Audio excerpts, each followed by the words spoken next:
ओम शांति। आज 23 दिसंबर 2024 के ईश्वरी मधुर महावाक्य सुनते हैं। मीठे बच्चे, तुम बाप के पास आते हो रिफ्रेश होने। बाप के मिलने से भक्ति मार्ग की सब थकान दूर हो जाती है। आज की मुरली से प्रश्न है, तुम बच्चों को बाबा किस विधि से रिफ्रेश करते हैं? उत्तर है, बाबा ज्ञान सुना सुना कर तुम्हें रिफ्रेश कर देते हैं। याद से ही तुम बच्चे रिफ्रेश हो जाते हो। वास्तव में सतयुग है सच्ची विश्रामपुरी। वहाँ कोई अप्राप्त वस्तु नहीं जिसको प्राप्त करने के लिए परिश्रम करना पड़े। शिव बाबा की गोद में आते ही तुम बच्चों को विश्राम मिल जाता है, सारी थकान दूर हो जाती है। ओम शांति। बाप बैठ समझाते हैं, साथ में यह दादा भी समझाते हैं, क्योंकि बाप इन दादा द्वारा बैठ समझाते हैं। जैसे तुम समझते हो वैसे यह दादा भी समझते हैं। दादा को भगवान नहीं कहा जाता, यह है भगवान वाच। बाप क्या समझाते हैं? देही अभिमानी भव, क्योंकि अपने को आत्मा समझने बिगर परम पिता परमात्मा को याद कर न सके। इस समय तो सभी आत्माएं पतित हैं। पतित को ही मनुष्य कहा जाता है, पावन को देवता कहा जाता है। यह बहुत सहज समझने और समझाने की बातें हैं। मनुष्य ही पुकारते हैं, हे पतितों को पावन बनाने वाले आओ। देवी देवता ऐसे कभी नहीं कहेंगे। पतित पावन बाप पतितों के बुलावे पर आते हैं। आत्माओं को पावन बनाकर फिर नई पावन दुनिया की स्थापना करते हैं। आत्मा ही बाप को पुकारती है, शरीर तो नहीं पुकारेगा। पारलौकिक बाप जो सदा पावन है उसे ही सब याद करते हैं। यह है पुरानी दुनिया। बाप नई पावन दुनिया बनाते हैं। कई तो ऐसे भी हैं जो कहते हैं, हमको तो यहाँ ही अपार सुख है, धन माल बहुत है। वह समझते हैं हमारे लिए स्वर्ग यही है। वह तुम्हारी बातें कैसे मानेंगे? कलयुगी दुनिया को स्वर्ग समझना यह भी बेसमझी है। कितनी जड़ जड़ीभूत अवस्था हो गई है। तो भी मनुष्य कहते हैं हम तो स्वर्ग में बैठे हैं। बच्चे नहीं समझाते हैं तो बाप कहेंगे ना, तुम क्या पत्थर बुद्धि हो, दूसरों को नहीं समझा सकते हो। जब खुद पारस बुद्धि बने तब तो दूसरों को भी बनावे। पुरुषार्थ अच्छा करना चाहिए, इसमें लज्जा की बात नहीं। परंतु मनुष्यों की बुद्धि में आधा कल्प की जो उल्टी मतें भरी हुई हैं वह कोई जल्दी भूलते नहीं। जब तक बाप को यथार्थ रीति नहीं पहचाना है तब तक वह ताकत आ नहीं सकती। बाप कहते हैं, इन वेदों शास्त्रों आदि से मनुष्य कुछ भी सुधरते नहीं हैं, दिन प्रतिदिन और ही बिगड़ते आए हैं। सतो प्रधान से तमो प्रधान ही बने हैं। यह किसी की भी बुद्धि में नहीं है कि हम ही सतो प्रधान देवी देवता थे, कैसे नीचे गिरे हैं किसी को जरा भी पता नहीं है। और फिर 84 जन्म के बदले 84 लाख जन्म कह दिया है, तो फिर पता भी कैसे पड़े? बाप बिगर ज्ञान रोशनी देने वाला कोई नहीं। सभी एक दो के पिछाड़ी दर दर धक्के खाते रहते हैं, नीचे गिरते गिरते पट पड़ गए हैं। सब ताकत खत्म हो गई है। बुद्धि में भी ताकत नहीं जो बाप को यथार्थ जान सके। बाप ही आकर सबकी बुद्धि का ताला खोलते हैं, तो कितने रिफ्रेश होते हैं। बाप के पास बच्चे रिफ्रेश होने आते हैं। घर में विश्राम मिलता है ना। बाप के मिलने से भक्ति मार्ग की सब थकान ही दूर हो जाती है। सत्युग को भी विश्रामपुरी कहा जाता है। वहाँ तुम्हें कितना विश्राम मिलता है। कोई अप्राप्त वस्तु नहीं जिसके लिए परिश्रम करना पड़े। यहाँ रिफ्रेश बाप भी करते हैं तो यह दादा भी करते हैं। शिव बाबा की गोद में आते कितना विश्राम मिलता है। विश्राम माना ही शांत। मनुष्य भी थककर विश्रामी हो जाते हैं। कोई कहाँ विश्राम के लिए जाते हैं ना, लेकिन उस विश्राम में रिफ्रेशमेंट नहीं। यहाँ तो बाप तुम्हें कितना ज्ञान सुनाकर रिफ्रेश करते हैं। बाप की याद से भी कितने रिफ्रेश होते और तमो प्रधान से सतो प्रधान भी बनते जाते हैं। सतो प्रधान बनने के लिए यहाँ बाप के पास आते हो। बाप कहते हैं, मीठे मीठे बच्चों, बाप को याद करो। बाप ने समझाया है कि सारे सृष्टि का चक्र कैसे फिरता है, सर्व आत्माओं को विश्राम कैसे और कहाँ मिलता है। तुम बच्चों का फर्ज है सबको बाप का पैगाम देना। बाप कहते हैं, मुझे याद करो तो इस वर्षे के तुम मालिक बन जाएंगे। बाप इस संगम युग पर नई स्वर्ग की दुनिया रचते हैं, जहाँ तुम जाकर मालिक बनते हो। फिर द्वापर में माया रावण के द्वारा तुम्हें श्राप मिलता है तो पवित्रता, सुख, शांति, धन आदि सब खत्म हो जाता है। कैसे धीरे धीरे खत्म होता है वह भी बाप ने समझाया है। दुखधाम में कोई विश्राम थोड़ी ही होता है, सुखधाम में विश्राम ही विश्राम है। मनुष्यों को भक्ति कितना थकाती है, जन्म जन्मांतर भक्ति से कितने थक जाते हैं, कैसे एकदम कंगाल बन गए हो, यह सारा राज बाप बैठ समझाते हैं। नए नए आते हैं तो उन्हें कितना समझाना होता है, हर एक बात पर मनुष्य कितना सोचते हैं, समझते हैं कहाँ जादू ना हो। अरे तुम ही कहते हो भगवान जादूगर है, तो बाप कहते हैं ना, हाँ मैं बरोबर जादूगर हूँ, परंतु वह जादू नहीं जिससे मनुष्य भेड़ बकरी बन जाए, यह बुद्धि से समझा जाता है। यह तो जैसे रीढ़ मिसल है, गायन भी तो है ना, सुरमंडल के साज से। यह इस समय तो जो जैसे सभी मनुष्य रीढ़ बकरियां हैं, यह बातें सारी यहाँ की हैं, इस समय का ही गायन है। कल्प के पिछाड़ी को भी मनुष्य समझ नहीं सकते। चंडिका का कितना बड़ा मेला लगता है, वह कौन थी?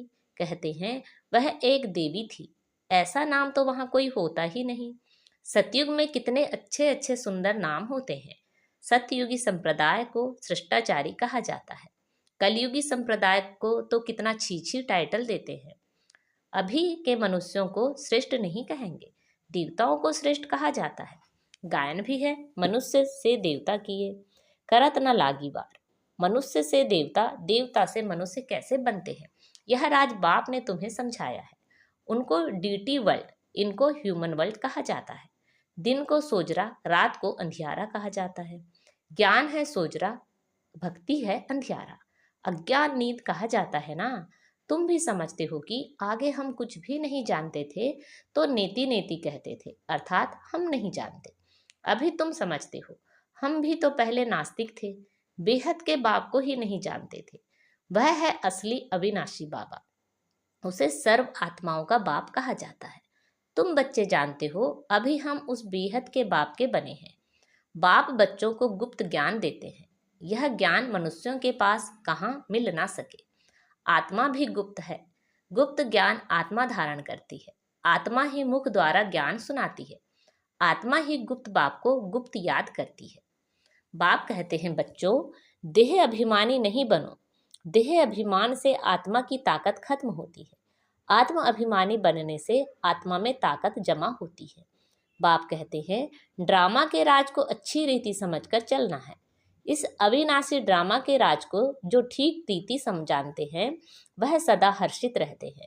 इस समय मनुष्य ऊपर जाने की कितनी कोशिश करते हैं, समझते हैं ऊपर में दुनिया है, शास्त्रों में सुन रखा है ऊपर में दुनिया है, तो वहां जाकर देखें, वहां दुनिया बसाने की कोशिश करते हैं। दुनिया तो बहुत बसाई है ना, भारत में सिर्फ एक ही आदि सनातन देवी देवता धर्म था और कोई खंड आदि नहीं था, फिर कितना बसाया है। तुम विचार करो, भारत के कितने थोड़े टुकड़ों में देवताएं होते हैं।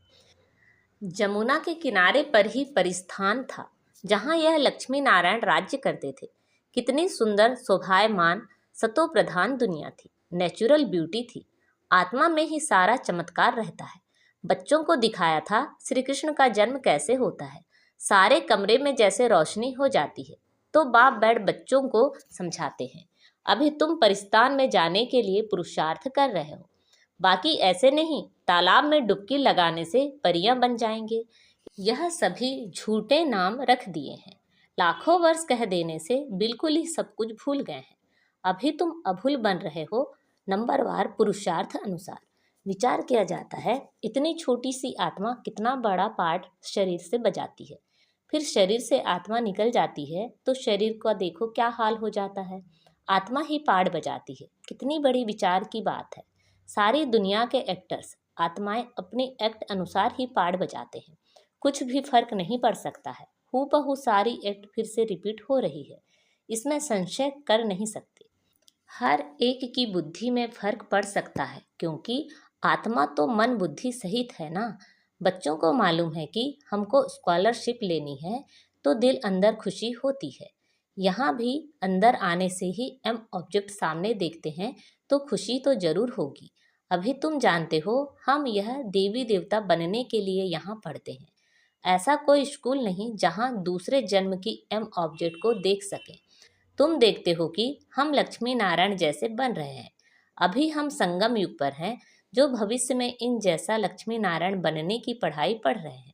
कितनी गुप्त पढ़ाई है। एम ऑब्जेक्ट को देख कितनी खुशी होनी चाहिए। खुशी का पारावार नहीं। स्कूल व पाठशाला तो ऐसी है, कितनी गुप्त परंतु जबरदस्त पाठशाला है। जितनी बड़ी पढ़ाई उतनी ही फैसिलिटीज रहती हैं, परंतु यहाँ तुम पट पर बैठ पढ़ते हो।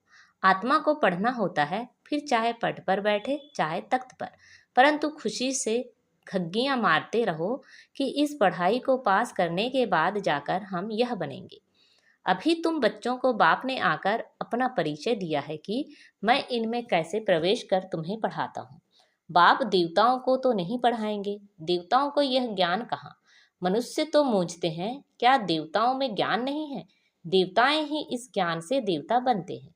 देवता बनने के बाद फिर ज्ञान की क्या दरकार है। लौकिक पढ़ाई से बैरिस्टर बन गया, कमाई में लग गया, फिर बैरिस्टरी पढ़ेंगे क्या। अच्छा, मीठे मीठे से खिलदे बच्चों प्रति माता पिता बाप दादा का याद प्यार और गुड मॉर्निंग। रूहानी बाप की रूहानी बच्चों को नमस्ते। हम सब रूहानी बच्चों की रूहानी माता पिता बाप दादा को याद प्यार गुड मॉर्निंग और नमस्ते। आज की मुरली से धारणा के लिए मुख्य सार हैं। अविनाशी ड्रामा के राज को यथार्थ समझ हर्षित रहना है। इस ड्रामा में हर एक एक्टर का पार्ट अपना अपना है, जो हूबहू बजा रहे हैं।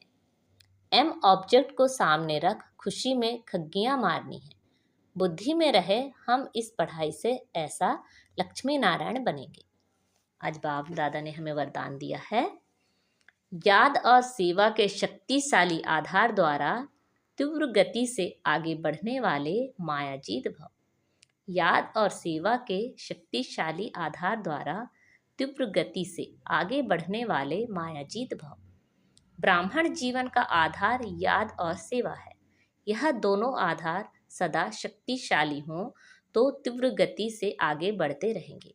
अगर सेवा बहुत है, याद कमजोर है, व याद बहुत अच्छी है, सेवा कमजोर है, तो भी तीव्र गति नहीं हो सकती। याद और सेवा दोनों में तीव्र गति चाहिए। याद और निस्वार्थ सेवा साथ साथ हों तो मायाजीत बनना सहज है। हर कर्म में कर्म की समाप्ति के पहले सदा विजय दिखाई देगी। आज का स्लोगन है, इस संसार को अलौकिक खेल और परिस्थितियों को अलौकिक खिलौने के समान समझकर चलो। इस संसार को अलौकिक खेल और परिस्थितियों को अलौकिक खिलौने के समान समझकर चलो। अच्छा, ओम शांति।